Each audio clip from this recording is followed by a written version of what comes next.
Why do we work hard to solve small problems? Why do we reinvent ourselves and our clients over and over? And why are we giving away marketing strategy for free? It's time to bring home bigger paychecks. It's time to create the lifestyle we deserve and to make a greater impact. This is the Fractional CMO Show, and I'm Casey Stanton. Join me as we explore this growing industry and learn to solve bigger problems. Hey, it's Casey, and welcome back to another episode. And today I want to talk to you about how do you actually create something that's innovative? If you're the CMO of a business, or you serve as the CMO for multiple businesses, it's important that you innovate at some point. Okay, so let's talk about when you have to innovate and how to innovate. So when you start working with a company, there's probably a bunch of garbage that you got to clean up. There's probably poor team communication and no tracking, and maybe there's not a control, and there's all of these issues that stop the business from being successful in marketing. If I think back to businesses that I've stepped into, most often there's kind of two things that are happening. One is they have no marketing, and then the other one is that they have some people doing marketing stuff, but it's not really aligned and really focused, and the results that they're producing are generally not kind of tied to the amount of labor that they're putting in, right? They're just doing stuff. I can think of a manufacturing business that I worked with where they had a full-time, she called herself the chief marketing officer, which was completely overtitled, and all she did was develop brochures and sales collateral. And she actually did nothing to support the generation of marketing qualified leads or, get people in the door, to talk to the sales team, or to follow up after the salespeople talk to someone and someone kind of gets cool, and then over time that you want to keep them warm through marketing automation. Like, she did none of that stuff. She didn't even do events-based marketing. She really just did PowerPoints and brochures. I mean, it was kind of silly. So when you step into a business, you've got to develop a marketing strategy as the chief marketing officer. So you're going to go in and develop the strategy. And at the beginning, like I said, there's a lot of stuff. I just kind of see this. Close your eyes and kind of visualize, unless you're driving, don't. You kind of like look at a client, and in front of you, when you step in, is on the floor all of the different stuff that they've got, all the different tools, all the techniques, all the assets, all these things. And it's your job just to figure out the ones that are maybe bleeding money and like identify those contracts or those team members or whatever, and fire them or move them to a different role or transform them or reduce the cost or, change the outcome or whatever the thing has to be with it. And then there's sometimes effort that people are putting into activities that should never be done in the first place, and you have to identify that and stop that from happening. Sometimes you look back at past campaigns that were a success and you're able to revitalize those. Like, your job is to kind of see all of that stuff. And along the way, you kind of don't really innovate at the beginning.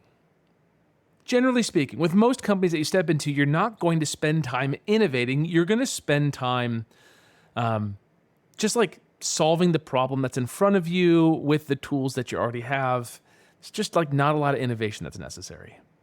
So an example is, I can't tell you how many times I have, or one of the folks inside the CMOx Accelerator have like gotten into a company, identified that someone is in the wrong seat, and then they had to move that person from one seat to another, from this role to that role.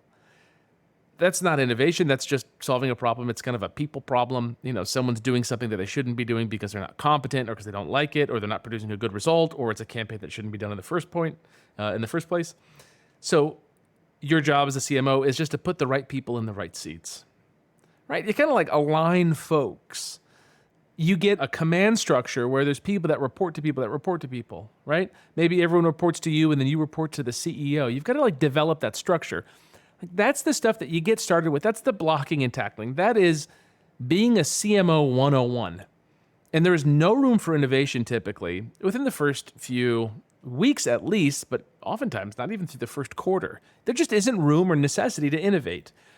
And innovation for some of us is just like what we love doing. It's exciting, it's interesting, it gets us energized. It's kind of like having a cup of coffee in the morning on an empty stomach. It just is like, woo, right? It's like fun. You just want to innovate all the time with your clients, but you just don't need to.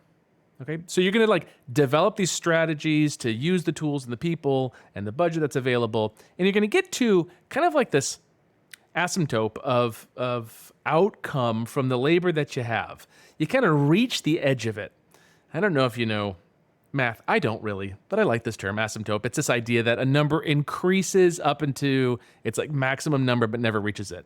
Like it goes from 0 to 10 to 50 to 90 to 99 to 99.9999999. Right? Never reaches 100. It's that idea. You're going to reach maximum output from the team with the current way that you're working with them. You're just like maxed out.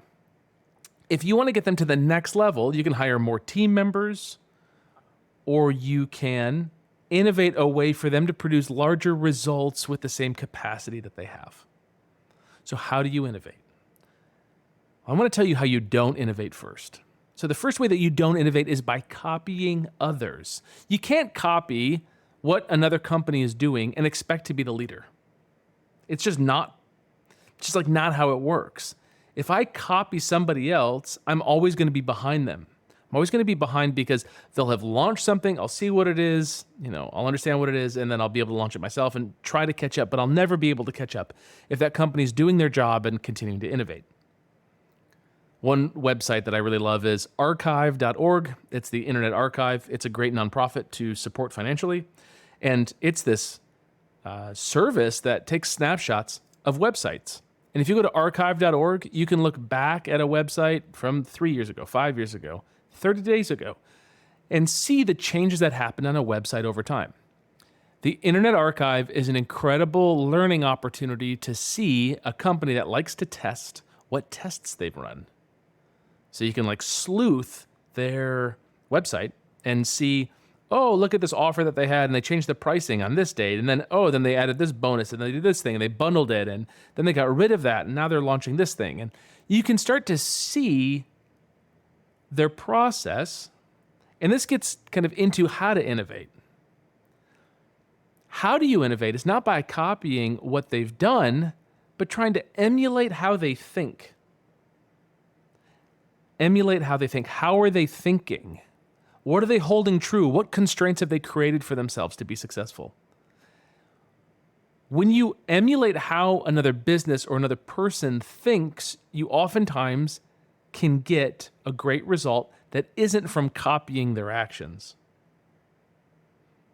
You can consider how someone would think, maybe a great philosopher or a great business person who's passed away, or someone who you aren't in contact with and you've read their biography or autobiography. And you could say, what would they do? How would they think through this? What would be their approach to this problem? And then you can potentially solve the problem as if you were them. Now, maybe there's a fun way to program a chat bot inside of ChatGPT and query it and ask them these kind of questions. Maybe that's a thing. I don't know. I haven't tried that, but it sounds like a fun project. But the general idea here is that you want to not copy people's actions, not copy companies' actions, but if you're going to emulate anything, emulate how they think. So how do you consider how they think? Well, one way is to listen to them and understand how they think. What are they talking about? What's important to them? Are they on podcasts? Have they done a TED Talk? That's an interesting way to see how people think. Do they have blog posts out? What about on LinkedIn? Do they write on LinkedIn? Do they write on social media? What's important to them? You can also see their pedigree, where they came from. I'll tell you that having worked for different CEOs from different pedigrees, they're wildly different. I've worked for CEOs as their fractional chief marketing officer in the private equity space. And the guys leading that were salesmen to their core that learned private equity and real estate. Incredibly smart guys, ton of respect for them.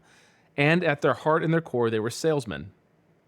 I also worked with someone else in a different private equity space who came from Wall Street and was a numbers guy and was a CPA at one point. Now he's a CEO and he raised a bunch of capital and he's been very successful. His success is in the numbers. He's always going to win on the buy on his side versus the other private equity kind of salesperson pedigree. They know that the solution to their problems, sure, it can be some financial stuff, it can be some mechanics, it can be property management, it can be all these things, but really at the end of the day, if they're in a hold and they want to get out of it, they're going to sell their way out of it. The finance guy, he's going to number crunch his way out of it. They're just different ways to see problems and different ways to solve them. Give the salespeople very detailed P&Ls and they're going to roll their eyes. And it's going to take them a lot of effort to consume that information and know what to do with it. On the flip side, go over to the Wall Street guy and ask him to sell his way out of a potential problem, and he's going to struggle. So if I want to mimic the way someone thinks, I got to think too of their pedigree. Where do they come from? What do they hold true as being really important? Are they a spiritual person? Are they a person who's interested in the finance, the details, the numbers? Do they really like the sales side of stuff? Are they a product-focused person? What is it? It's just important to know those things. And from that can be the genesis for you to jump from to create ideas that consider how they think so that they can be innovative. Another way to be innovative, or maybe another layer of innovation, is to have a process to follow. Process is so critical for repeatable experience. I'll tell you.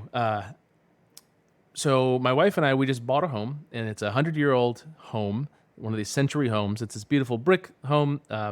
Love it here. It's got a lot of age to it, a lot of kind of funkiness to it. We've got skeleton keys on all the doors, and those little handles, which I don't know when people's hands were that small. The handles on our bathroom doors, I don't know, 2 inches. It's a very small handle. It's like a child's handle.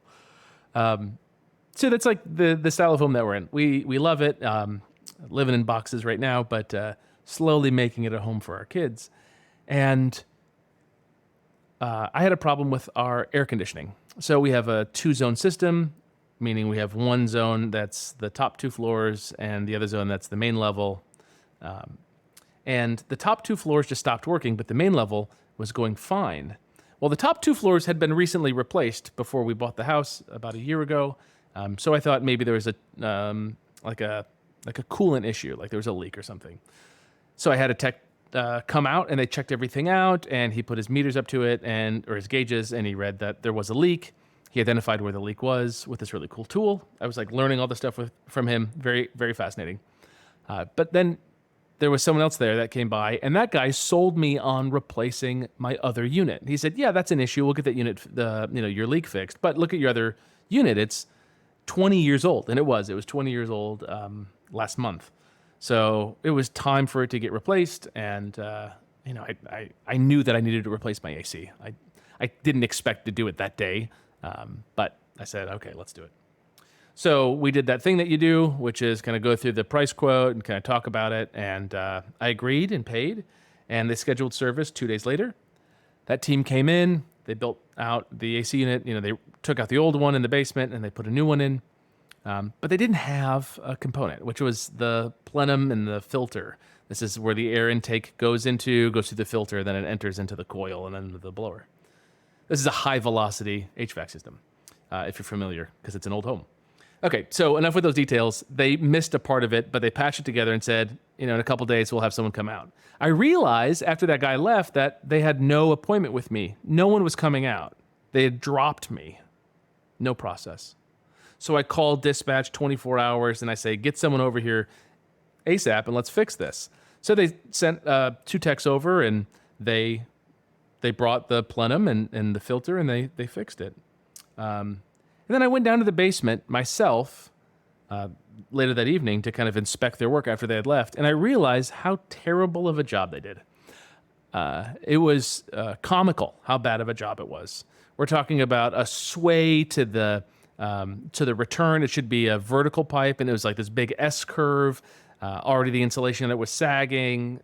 They didn't tape any joints. The filter didn't have a cover on it. They only put rubber feet on one side, not the back side of it. I mean, just mistake after mistake. There's even holes in the high velocity line. I mean, it was ridiculous. And this is from a reputable company.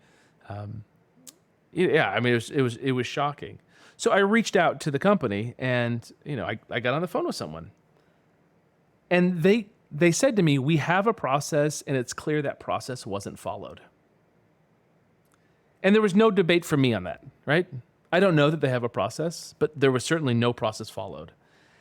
And what's interesting is, as big of a company as they are, like a major company in the area, they don't have a process to catch the holes. They don't have a process to catch these kind of outlier circumstances where They do an install and they forget a part and they patch it up for the day. And, by all measures, I'm kind of good to go unless you look and you realize that it's missing a filter in a plenum.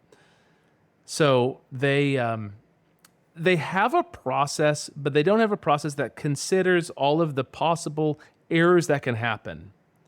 So they have a best case scenario process that probably serves them for 80% of their installs, 90%, 95%. And I just happen to be the unlucky guy who also had some unprofessional people do the install and miss some stuff and tape with black duct tape instead of silver HVAC tape. So that's a process. That's a process. If I want to predict their success, it's their ability to follow a process. I love Entrepreneur Operating System. They've made this very easy and binary. EOS is a wonderful system. I love it. They say, if something didn't happen, first ask, was there a process? And if there was a process, did the person follow it? So it's very binary. Was there a process? Yes or no? With this HVAC? Yes. Did the person follow it? I'm not sure, but I think the answer is no. The answer might be yes, they followed it, but there was an edge case that I qualified for that wasn't as part of the process, and then I fell through the crack. Maybe. But I believe they didn't follow the process. They certainly did kind of a hack job and didn't follow the process.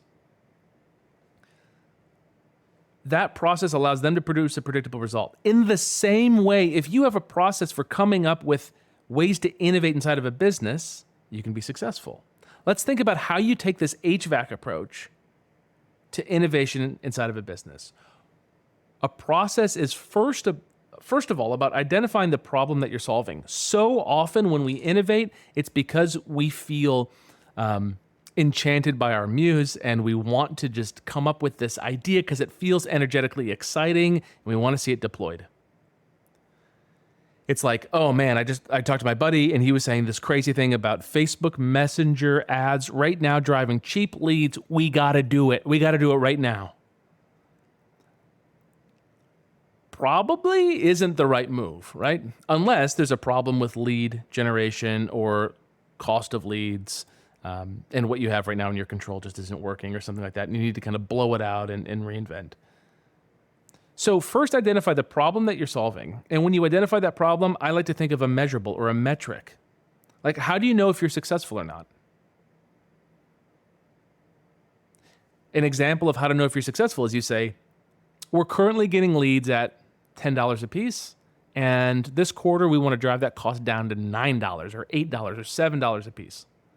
So we want a 30% reduction in cost and the same volume.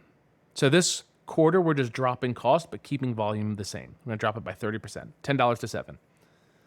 That's what your target is. And then how do you innovate on that? Well, you say, okay, here's the problem. I'm going to put it on a pedestal and I'm going to walk around it and look at it from all different angles. How do I take a $10 lead and get it for $7?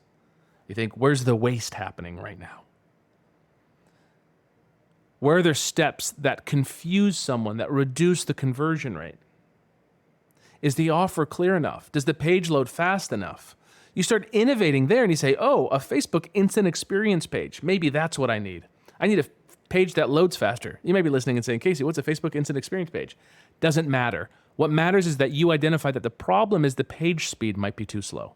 Because it loads slow, you're losing a bunch of people before the page fully loads. Therefore, if you increase the speed or drop the time to load by 50%, you anticipate having a higher throughput and therefore leads costing you less. Innovation. That's innovation. You innovate going from a, let's say, WordPress page to a Facebook instant experience page.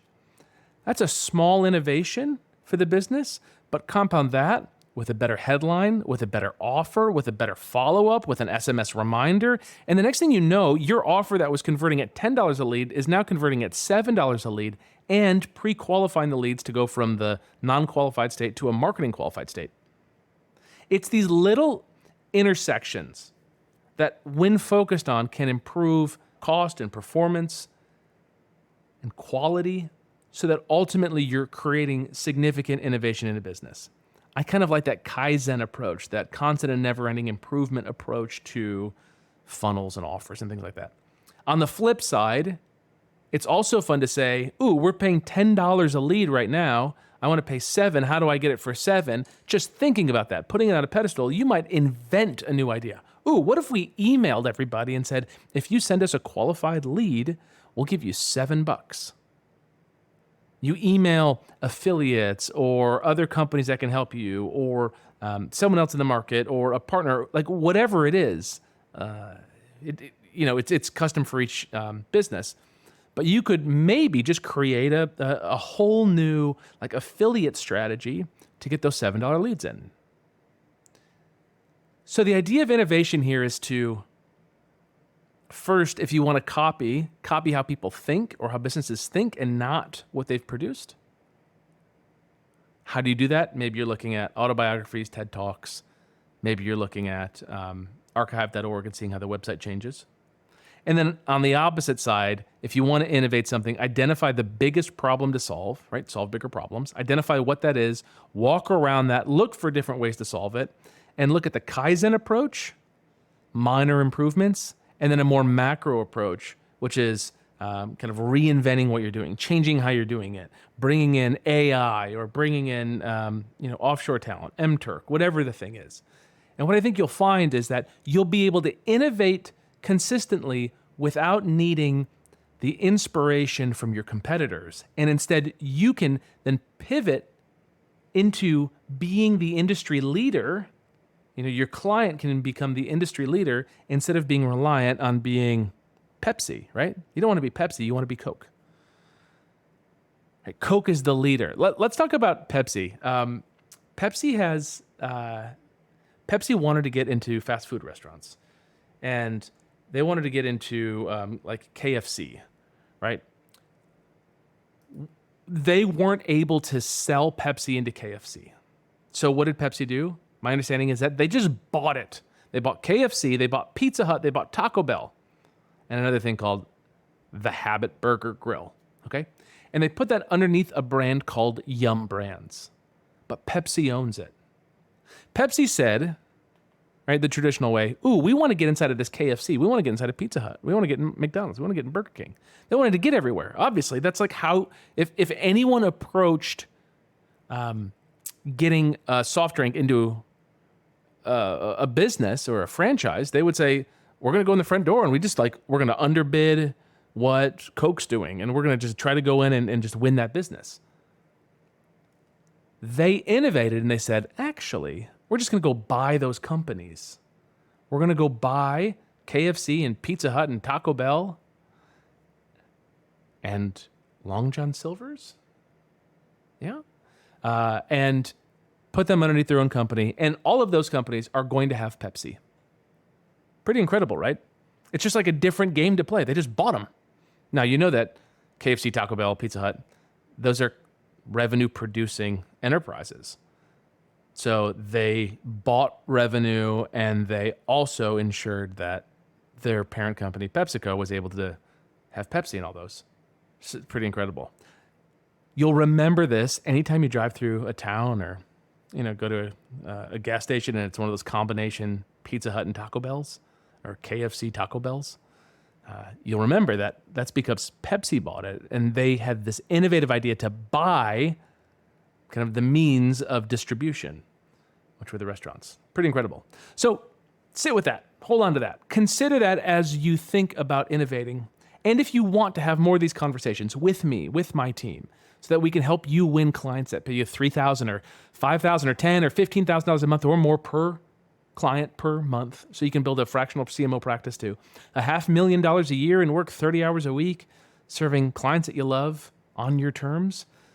We'd love to help you.